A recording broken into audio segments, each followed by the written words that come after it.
Today I'm going to be making zucchini bread. This is a favorite recipe and it's zucchini season where I live, and so we've really been enjoying it and I'm excited to share it with you. All right, so to get started, I'm going to start by mixing my dry ingredients. So I need 1.5 cups of flour. And for this recipe, I like to use a combination of whole grain flour and white flour. I just find it gives a nice texture while also giving us some fiber and that good nutrition. So if I need 1.5 cups, that can be a little tricky to cut exactly in half when you're using a measuring cup. So I'm just going to do a cup of whole grain or whole wheat and then 1/2 cup of the white. But feel free to adjust this based on the flours that you have, and yeah, just make it work. You could do all whole wheat. It's going to give you a little bit more of a denser texture, or you could do all white if that's what you have available. All right, notice I am flattening off the top of these. It will help make sure our measurements are accurate. And so this is what they used to call a white whole wheat flour, and now it's called golden wheat. Nutritionally, it's the same as whole wheat flour, but it's a lighter taste and texture, so it works really well in baking. And this is just all-purpose flour, so I'm going to do my other 1/2 cup here. So I got 1.5 cups, and 2/3 of it is a whole grain flour. Okay, now our leavening agents. I'm going to do 1/2 teaspoon of baking powder and 1/2 teaspoon of baking soda. If you happen to only have one on hand, it's likely going to work out okay. If you have the combination, that is ideal.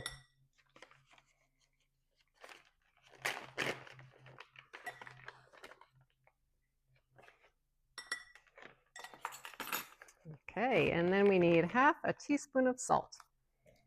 My salt's still over here.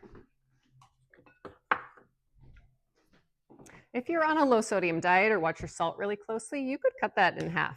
I would still add a little bit of salt, but 1/4 teaspoon would be fine.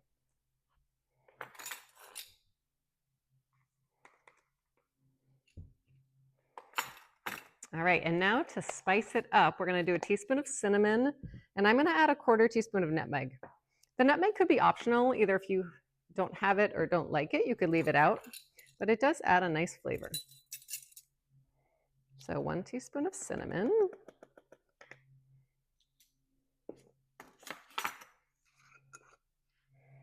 I love to smell spices before putting them in. It really oftentimes brings back a memory of maybe when you were first exposed to it, or being in a grandparent's kitchen, or a specific dish. Really nice way to connect to what we're cooking.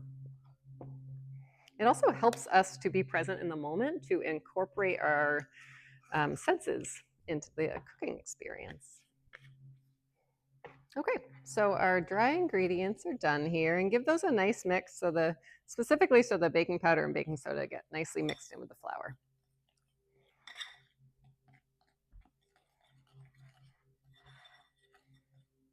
Okay, and we'll set that to the side. I am going to pause here and go preheat my oven, so 350 degrees. And middle rack, so you want to just take a peek in your oven and see where your racks are. Around the middle rack is going to be perfect for where these will bake. All right, so now our wet ingredients. I'm going to start with 1/2 cup of sugar.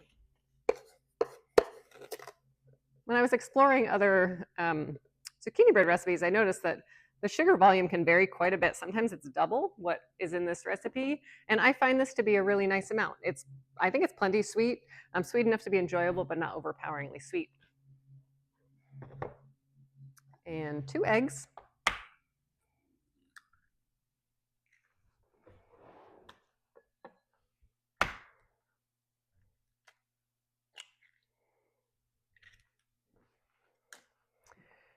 And then 1/2 cup of oil. So I'm using canola oil today, which is a heart-healthy oil. You could also use an avocado oil. You could use olive oil. I would maybe look for a lighter olive oil in terms of the strength of the flavor. If you use a really bold flavored olive oil, you're going to taste it in your bread, which if you really enjoy olive oil, that might be just perfectly fine. Otherwise, a lighter one will be a little bit better in terms of just balancing those flavors. And then the next ingredient I have is 1/4 cup of plain yogurt. And this is just going to add a little bit more moisture to your bread. You could, if you don't have plain yogurt, well, first of all, you could use plain, like regular yogurt, or you could use plain Greek. Either one is going to work. If you don't have it, you could substitute it for a quarter cup of buttermilk. And that could be homemade, which is just regular milk with a little bit of vinegar or lemon juice to kind of curdle it up to buttermilk. Or if you happen to have buttermilk on hand, you could use that too. You could also use sour cream or a light sour cream as a substitute. And if for some reason you don't have yogurt on hand or any of those other substitutes, this recipe will work without it. So you can just make it as is also. The last ingredient in the wet ingredients, which is optional, is a teaspoon of vanilla. So if you have vanilla, that would be lovely. If you don't have vanilla, like I don't have it on hand right now, or if it just doesn't fit into your budget, you can just leave it out. So get those wet ingredients nicely mixed up.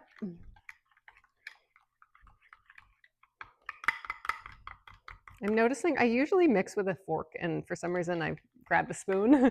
And it seems to be taking a little bit longer to blend. So if you are experiencing the same thing, you might switch over to a fork or just try both of them and see what feels best to you. I'm not going to switch because I don't really want to dirty another utensil, but for the future. All right, double check that we've got all of our ingredients in. Yes, so we have everything except our zucchini. So I'm going to mix our wet and dry.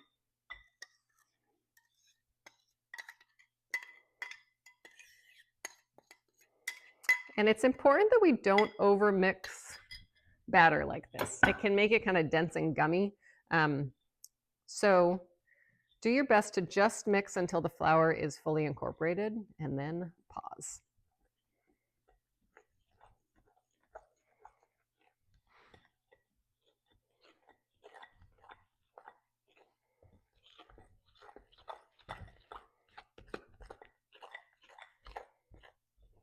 Oops. If you added your wet to your dry, just make sure you get all that flour off the bottom. All right, we are well mixed. Okay, so now we need our zucchini. I have a zucchini out of my garden, which I'm really excited about. Wherever yours came from is okay, whatever works for you. If your zucchini is about this size, this will be the right amount. We need about 2 cups. If you're a little under, that's okay. I would be careful going too much over, or it will impact kind of the texture of your bread. So about 2 cups is ideal. If your zucchini is kind of like this long, you'll probably only need a portion of it. And if it tends to be pretty wide, you might have a lot of seeds in the middle. So I would cut it, even quarter it, and then cut some of those seeds out and just use that outer flesh and white part. You'll just get a little bit better texture, and then you won't be running into those seeds as you are eating your bread. All right, so grate up our zucchini. Watch your fingers. This is a good kid activity in terms of getting kids involved in the kitchen, just really teaching them about keeping their fingers away from the blade.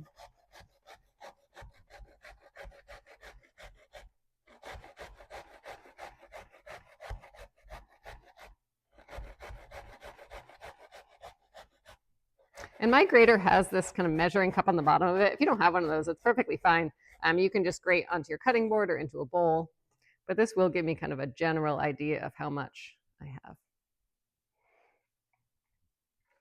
If your zucchini feels like it has a lot of moisture in it, this one actually has more moisture than the one I used yesterday. You can squeeze a little bit of the moisture out, but we don't want to squeeze all of it out because some of that moisture is really going to be helpful. I'm not going to squeeze it today, and I'll let you know when I get the texture out on the bread how it went and if I should have squeezed it a little bit more.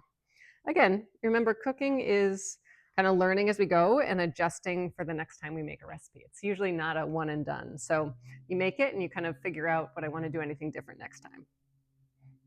So this is my about 2 cups. There's a 1 cup mark right here, and it's pretty packed in there. So I'm going to call this 2 cups. All right, and then kind of fold your batter over the zucchini.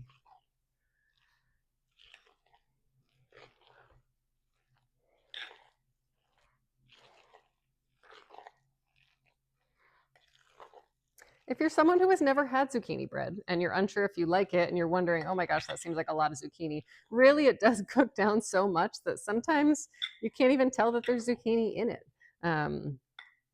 And so I would still give it a try. Okay, again, careful not to overmix. Our batter is done. If you want to do any additions, raisins would be nice in here, probably about 1/3 of a cup. Chocolate chips if you like that or your family likes that. Maybe some chopped walnuts if you like nuts in your bread. Those would all be great. All right, let me get this out of the way. And we will prep our baking pans. So this would be a traditional loaf pan. I made one of these yesterday. I'm going to use my smaller loaf pans today just because I really like these small sized breads for putting them in the freezer. And I already have a whole zucchini bread, so I just don't need quite that much more of a whole loaf. Either one is going to work perfectly fine. Your cook times will be adjusted based on what you're using. You can also make these into muffins. And so regular muffins or mini muffin tins will work as well. So we need a little bit of oil on here. So I'm just going to give a couple drips. This container of olive oil, actually, I'm just using the container because I really love how I can drizzle oil on things. I've just refilled it with some canola oil. But if you can find a container that you can do that with, it saved me from buying cooking spray. And I really like how I can just drizzle it in and a small amount comes out versus pouring out of a container like this. Okay. So about maybe 2/3 full. This usually fills 3 mini loaves and 1 large loaf, or about a full tray of muffins, about 12 whole muffins. It smells delicious. So even them out as best you can. Uh-oh, I'm making a mess. Okay, so these are going to go in the oven. I'm going to start them with about, I think they're going to take about 25 minutes. Usually if it's a time that I am not quite sure about, I'll do a couple minutes before and then I'll check them. The most important thing is when they're done is that you can press down gently on the top and it rises right back up, or you could put a toothpick in and make sure it comes out dry and not with batter on it. So in they go, and I'll show you how they look when they come out. So my zucchini bread is done, and it took longer than I thought. I think because of the height of these took 37 minutes. So I would say, again, maybe check it at 30.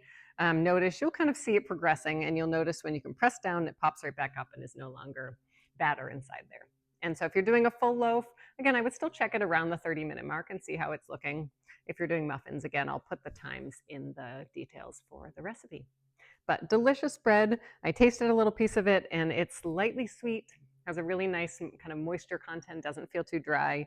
So delicious for breakfast, great snack, goes well in a lunchbox, even nice in the evening. So a really great option.